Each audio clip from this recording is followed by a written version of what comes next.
dia, pessoal. Bom, eu resolvi gravar esse vídeo com um jogo que, na verdade, ele ainda não está finalizado. Ele é um dos jogos do designer Bojan. Quem conhece o Bojan lá do Board Game Geek sabe que assim, ele é um designer de jogos muito bom. Assim, a parte gráfica dele é excepcional e a estrutura de regras que normalmente ele faz para os jogos dele são sempre muito interessantes. Então ele é bem ativo e dá para perceber que assim, todos os temas de jogos que ele faz são temas que ele gosta, né? Porque acho que ele não tem lançado nenhum jogo. Todos os jogos dele são, digamos assim, não oficiais. São jogos gratuitos. Isso inclui esse daqui. Bom, eu resolvi gravar esse vídeo mesmo com as regras ainda não finalizadas, por conta que eu achei muito interessante. Tanto que eu transcrevi as regras, a gente já tem elas transcritas, as regras beta, tá? Não são as finalizadas, diretamente das jogatinas do Bojan. Então a gente já tem aqui um manualzinho de regras para quem quiser experimentar. E já tem disponível no Board Game Geek também todos os componentes desse jogo, inclusive o mapa. Logo vai sair a versão já das regras em inglês, o que já vai facilitar, porque daí eu já faço também a tradução dela oficial.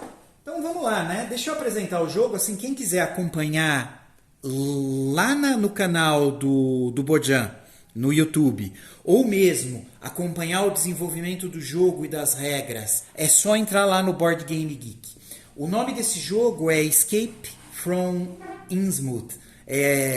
Seria assim, fuga da... Vou deixar traduzido de forma livre, tá? Seria a fuga desta cidade que chama Innsmouth. Quem conhece o autor H.P. Lovecraft vai lembrar que assim, esse jogo é todo baseado dentro daquele universo de ficção que ele criou, tá? Então assim, é um jogo de horror. Ele lembra muito o jogo Eldritch Horror. Assim, ele lembra um pouco as mecânicas, tá? Então a gente tem baralho de eventos, tem mistérios a serem resolvidos. Então tem uma série de coisas bem interessantes. Mas vamos lá. Eu vou mostrar para vocês basicamente como é o setup. E depois eu vou fazer uma jogatina aqui com as regras beta que eu tenho transcritas aqui, tá? Assim vocês vão ter uma ideia de como o jogo vai ficar no final. Eu já tenho algumas miniaturas, tá, que eu fiz. Então o jogo já tem aqui miniaturas montadinhas. Os decks já estão montados aqui, eu já deixo tudo enfileirado. E aí vai ficando mais fácil apresentar. Como todo bom jogo de horror, a gente tem os investigadores. São 16 investigadores montados até agora. Cada um com um poder específico, tá? Com uma habilidade que fica descrita aqui embaixo. E a gente tem aqui os, digamos que são os status do personagem. Basicamente o status do personagem ele vai ser dividido nesses 3 blocos daqui. A mãozinha ela representa a força, né? O poder de força do personagem. A lupa, o poder de investigação. E o olho representa a consciência. Seria assim, o poder de observação do personagem. Esse jogo ele é para ser jogado de 1 a 4 pessoas, então dá para ser jogado solo também. Ele é totalmente cooperativo, então a gente pode jogar também com 1 ou mais personagens de forma solo, que é normalmente como eu jogo, que é o que me atraiu no jogo. Então o que a gente faz assim a nível de setup, que fica mais fácil para vocês visualizarem? A primeira coisa é escolher quais são os jogadores, né? Por exemplo, eu quero jogar com o... Vamos fazer assim, eu vou separar 4 aqui, só para vocês verem o setup. Ó. Eu quero jogar com 2 personagens, 2 investigadores. Bom, eu quero jogar também com a jornalista. Olha, ela tem 6 de consciência, que é o olho, 4 de força e 6 de investigação. Esse é o status dela.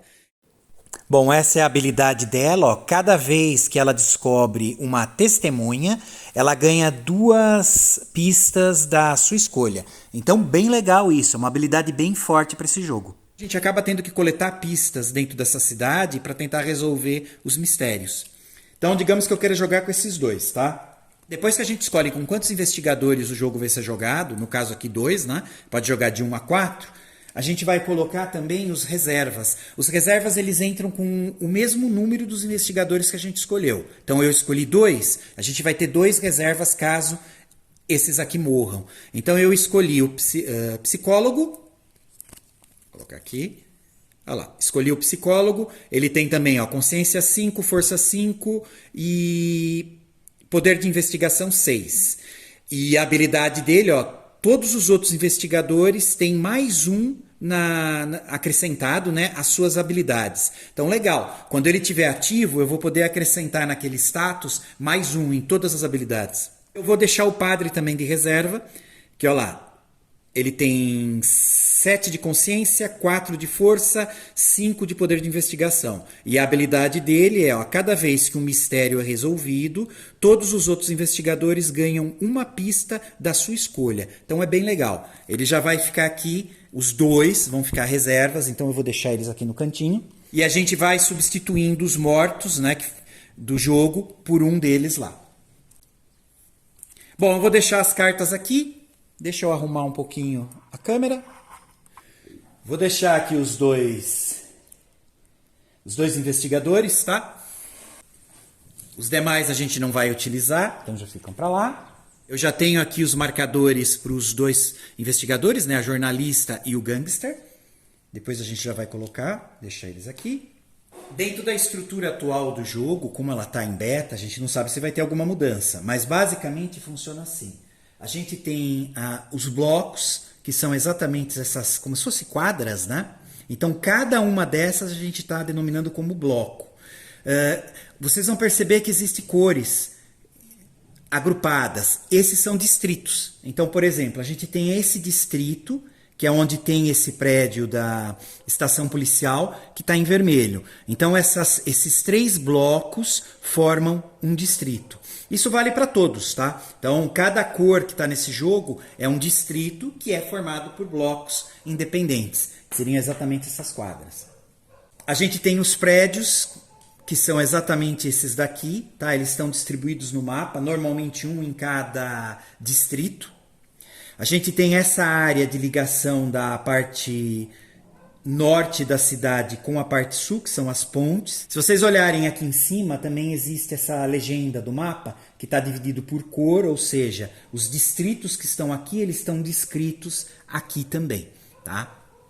Isso é legal, facilita às vezes na leitura de alguma carta para a gente localizar. A gente tem 2 estações de ônibus que a gente vai utilizar no final do jogo para tentar fugir da cidade, caso a gente consiga resolver os mistérios, que nesse jogo não basta resolver os mistérios, a gente também tem que fugir da cidade. Foge-se por aqui, pegando um ônibus.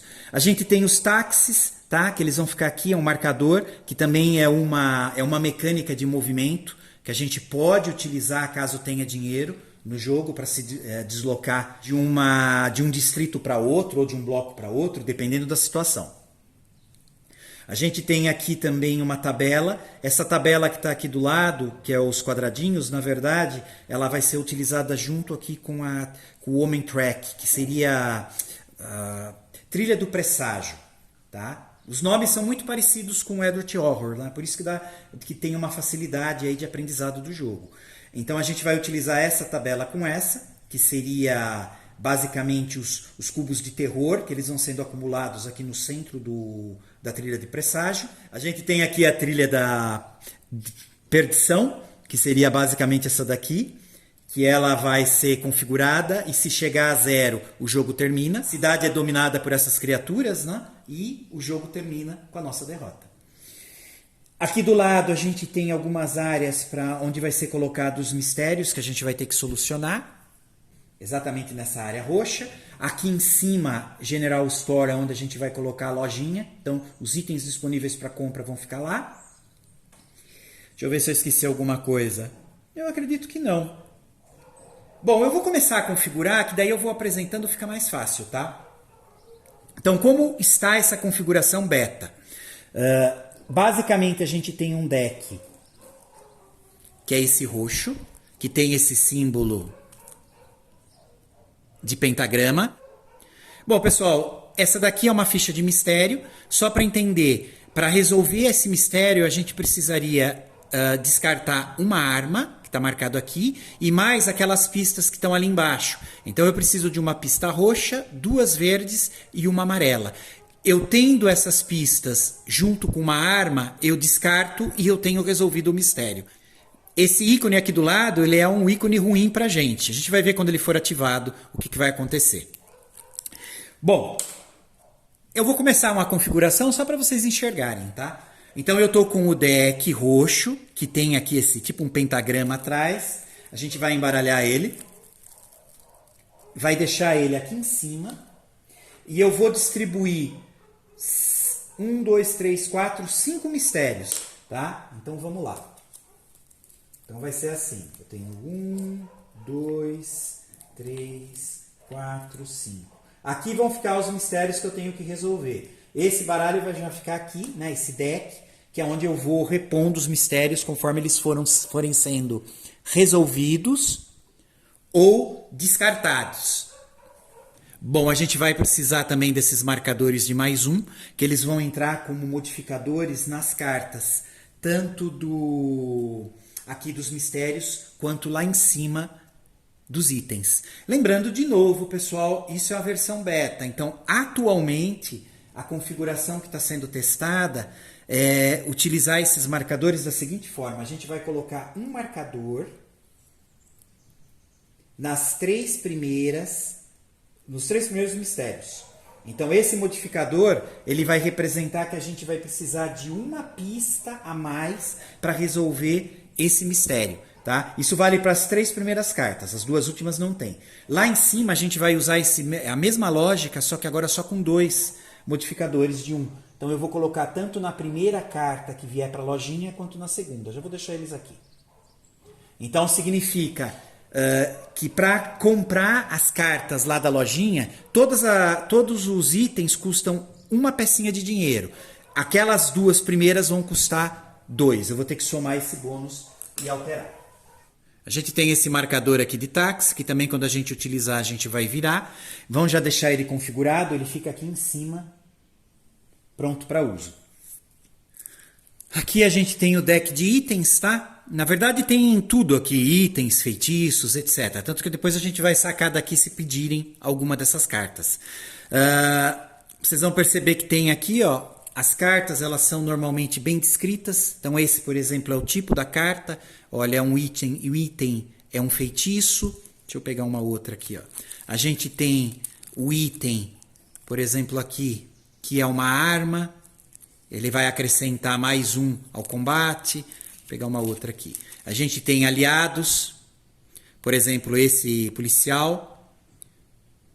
Ó, se vocês estão no distrito com uma estação policial, você pode descartar 2 pistas para remover um monstro do mapa. Então, ele também vai tendo poder especial a esses aliados. E entre outras cartas que tem aqui, mas basicamente esse vai ser o deck que a gente vai utilizar. Tanto para comprar, tá? Que esses são os itens. Quanto também se a gente receber por alguma ação do jogo. Normalmente se deixa esse deck aqui em cima e distribui as cartas aqui em cima também na lojinha que vai ter 5. Então eu estou fazendo já. Vamos deixar elas aqui. E aí eu deixo já o deck aqui. As 5 cartas estão aqui. Vão ser os itens. Então, só lembrando de novo, tá? Tem os modificadores. Para eu comprar essas 2 primeiras cartas, eu vou precisar incluir o valor de +1 de alteração ali, tá? Desse modificador. Então, custam 2 de dinheiro. Mesma coisa daqui, só que aqui não é dinheiro, como aqui a gente usa pistas para solucionar, elas acrescentam mais uma pista nas 3 primeiras aqui e nas 2 lá de cima dinheiro. Aqui eu tenho o marcador da trilha de Doom, né, da trilha de perdição. A gente vai configurar ela dependendo do número de jogadores, tá? Do número de investigadores. A gente está jogando com 2. Então vai funcionar assim. Se eu posicionar configurado no 16, é porque eu estou jogando com solo. Estou jogando com um investigador. Se eu marcar o 12, eu estou jogando com 2 ou 3 jogadores. E se eu posicionar no 8, eu estou jogando com 4 jogadores. Quanto mais jogadores, menos tempo a gente tem. Então, como eu estou jogando com 2, Então vai aqui no 12. Lembrando de novo, ó, um jogador, 2, 3, 4 jogadores. E isso na configuração beta, tá? Isso pode ser modificado depois quando tiver com as regras oficiais, né, finalizadas. Que mais? A gente tem um marcador aqui também que vai para a trilha de presságio, que ela entra aqui, tá? Ou trilha do destino. Se não me falha a memória, a tradução disso aqui é presságio, encaixa melhor. A gente vai posicionar ela exatamente nesse ícone, tá? Que seria um Deep One, um dos antigos, né? Que é um monstro. Então eu estou posicionando nele, tá? O jogo sempre vai começar aí. Depois esse marcador ele vai começar a se deslocar na fase dele exatamente no sentido horário. Eu estou usando esse marcador aqui, tá? Para posicionar quem vai ser o líder do turno, né? Que a gente pode ir modificando isso a cada turno. Então eu vou escolher que seja o Gangster. Então vamos só reposicionar isso. Mesmo sendo só o setup, é bom ter uma ideia geral de como vai ficar isso, tá? Então esse marcador representa que o Gangster é o líder por enquanto. A gente pode configurar o nível de dificuldade também mexendo nesses status, né? Nesses posicionamentos. Aqui, por exemplo, esse é o padrão atual que foi colocado, que é o timer. Aqui na trilha de presságio, a gente também pode configurar o jogo em fácil, médio ou difícil. O fácil não entra nenhum cubo de terror aqui no centro. Se a gente for jogar no médio, entra um. E se for jogar no difícil, vai ter 2 cubos aqui, que é exatamente o que representa essa tabela, né? Dependendo dos acontecimentos, ele está dizendo quantos cubos de terror vão entrar aqui no centro da trilha de presságio. Bom, a gente tem também esse deck de ferimentos, que é essa caveira. A gente tem essa caveira aqui que representa a morte do investigador. A gente tem essas cartas de coração que representam que o investigador perdeu uma vida.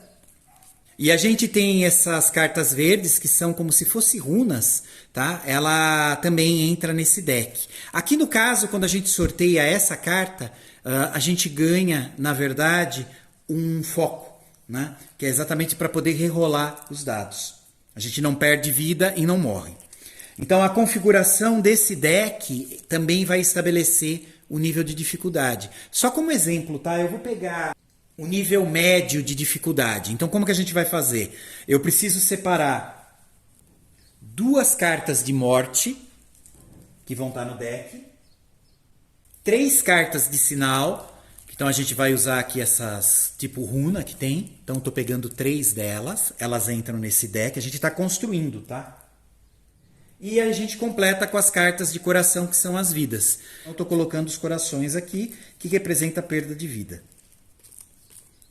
Se vocês querem um jogo mais difícil, dá também para diminuir a quantidade de vidas, ou melhor, dá para aumentar ou diminuir as caveiras, os sinais. Quer dizer, a gente tem uma certa maleabilidade para criar o jogo, o nível de dificuldade da forma que a gente quer. Aqui eu estou pegando o nível médio, como o Bojan sugeriu nos vídeos que eu assisti, da onde foi tirada essa transcrição das regras. Essas são as cartas que sobraram, tá? Do deck. Isso a gente vai descartar e deixar guardado porque ele não entra nesse jogo. Para cada ferida que a gente recebe no jogo, a gente saca uma dessas cartas e executa a ação do ícone. Seja a caveira, a gente morre. O ícone de runa verde, a gente ganha um status de foco, né? Um marcador de foco para ser usado para regolagem. E no caso do coração, a gente perde uma vida. Então, eu já vou deixar esse deck aqui.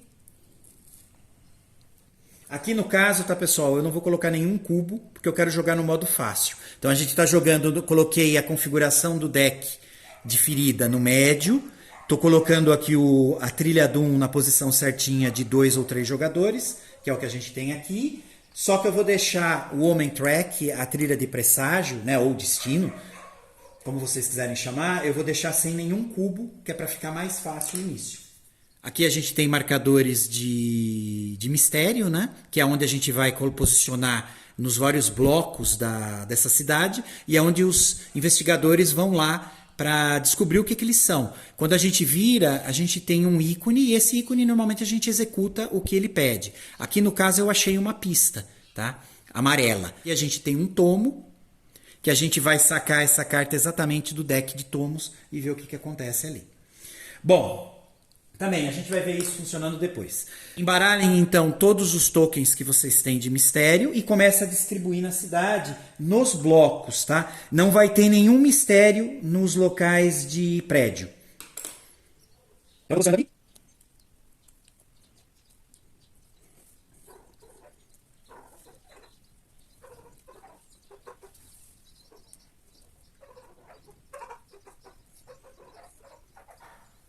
Bom, basicamente a configuração desses marcadores, desses tokens de mistério é feita assim. A gente embaralha e distribui no tabuleiro, nos blocos, não nos prédios. E também aqui nas pontes, tá? Então as pontes também têm mistério cada uma. A gente está jogando com 2 investigadores, então a configuração dos monstros vai ser da seguinte forma. A gente vai ter o número de jogadores, né, ou de investigadores aqui. A gente vai ter o mesmo número de monstros híbridos mais 1. Então aqui no caso a gente tem 2 investigadores, então são 2 mais 1. A gente vai posicionar eles da seguinte forma. Deixa primeiro eu posicionar os marcadores aqui dos jogadores. Pode ser em qualquer prédio, tá? Eu vou deixar o gangster tematicamente aqui na estação de polícia. E eu vou deixar a jornalista lá na biblioteca, na library. Como que a gente vai configurar agora os híbridos, né, os monstros híbridos no tabuleiro? Primeira coisa, posiciona um ao lado de cada bloco onde estejam os investigadores. Então, por exemplo, o gangster ele está aqui nesse bloco. E vocês vão perceber que existem esses 4 pontos em volta, que é as ruas, né? Só que esses pontos são os caminhos por onde os monstros vão andar no tabuleiro. Então a gente precisa posicionar um ao lado de cada personagem. Então o personagem está aqui, eu vou posicionar aqui. Poderia ser em qualquer um dos 4 pontos. O segundo, mesma coisa. Eu vou pegar o segundo personagem e vou posicionar. Esse último monstro, que seria o extra, a gente vai posicionar sorteando a posição e deixando ele próximo, o mais próximo possível, na verdade, de um dos investigadores. Então é assim, para a gente poder posicionar ele, a gente vai tirar uma carta do deck de monstros híbridos, que é exatamente esse daqui. Que ele basicamente vai avisar quando a gente faz surgir mais monstros ou movimenta eles. Então agora eu vou tirar cartas desse deck. Podem ver que é fácil de localizar porque ele é o mesmo ícone. Até aparecer uma carta onde tenha uma área que eu vou localizar aqui, uma legenda, que vai estar aqui por cor, para eu poder posicionar ele. Então, vou tirar o primeiro. O primeiro não veio nada, veio só um número. Vou deixar aqui embaixo. Pra gente agora não conta. Que isso seria os movimentos que esses monstros fariam no jogo. Não é agora, eu preciso da localidade. Outro que também não tem nada. Outro nada, nada, nada. Aqui. A gente conseguiu essa carta. Que olha lá, ela coloca uma cor e estabelece uma legenda. Outskirts. Então o que a gente vai fazer? Olha aqui na legenda. Tá aqui. Ela é essa cor. É tipo um laranja. Então, Outskirts, eu estou posicionando ele aqui, ó, exatamente nesse distrito que é da estação policial. Para o meu azar, na estação policial já está um personagem meu. Então, esse monstro, ele entra na posição mais próxima possível do personagem. Então, eu vou colocar ele aqui, ó. Pronto, já me ferrou. Porque agora eu tenho 2 monstros híbridos vigiando a rua aqui. Vocês vão ver essa mecânica depois quando a gente for se deslocar. Bom, reembaralha aqui o deck de movimento dos monstros, né, híbridos. Coloca de volta. A gente já configurou o setup para esses monstros. Agora entra um número de cultistas, que são esses marcadores, igual ao número de investigadores em jogo. Então eu tenho 2 investigadores, a gente vai posicionar 2 cultistas. Esses a gente pode colocar em qualquer um dos prédios que estão em jogo. Os cultistas eles não andam, tá? Pelo menos nessa versão beta. Eles vão ficar parados, mas também eles aprontam bastante durante o jogo. Então eu vou posicionar eles. Deixa eu ver, eu vou colocar um aqui na church, na igreja. E eu vou deixar um aqui no museu. Então eu tenho a configuração dos dois.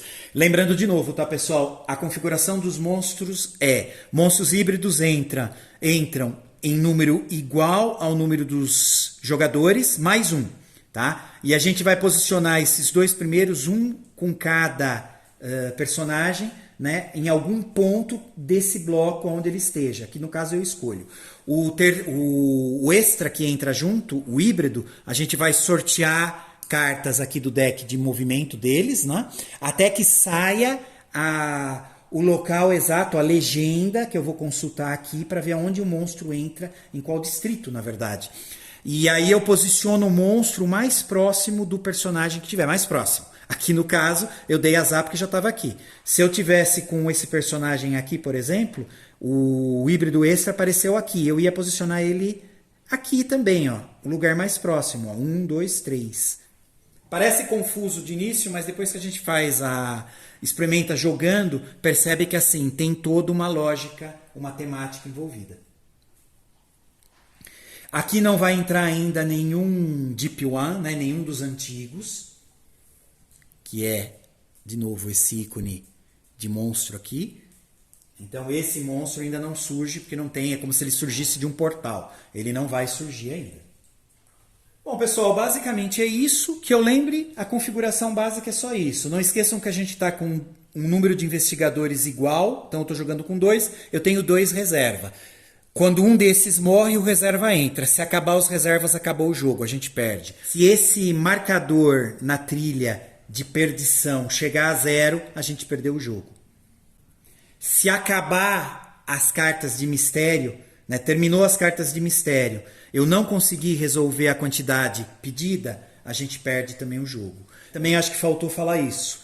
No caso, o número de mistérios que a gente precisa resolver antes de poder fugir do mapa, né, fugir da cidade e vencer o jogo, é 2 por jogador. Então a gente está aqui com 2 investigadores, então eu preciso resolver em grupo 4 mistérios. Bom, pessoal, é isso. Depois eu vou tentar, durante o dia, gravar um início de partida, só para a gente ver mais ou menos as mecânicas funcionando. E, de novo, relembrando, esse jogo ele é beta, tá, em regras. Então tem alguns ajustes que ainda vão ter que ser feitos, às vezes algumas correções de carta. O Bojan ainda não finalizou, mas a gente já tem disponível o mapa, os tokens para ser impressos, os decks de carta. Então, para quem quer experimentar o jogo, já dá para ser feito. Tá bom? Pessoal, a ideia desses vídeos deste jogo é mostrar como que está o andamento, né, o processo de desenvolvimento dele, aonde ele anda. Ele ainda está na versão beta, mas já está muito legal para ser jogado e conhecido. A gente já pode, com a disponibilização aí das peças, das cartas e do mapa, a gente já consegue se divertir em casa. E com certeza, quando as regras finais tiverem sido finalizadas, vai ser um jogo excepcional. E é isso. Vamos em frente, pessoal. Depois eu gravo o início de uma partida para vocês verem funcionando o jogo. Um abraço.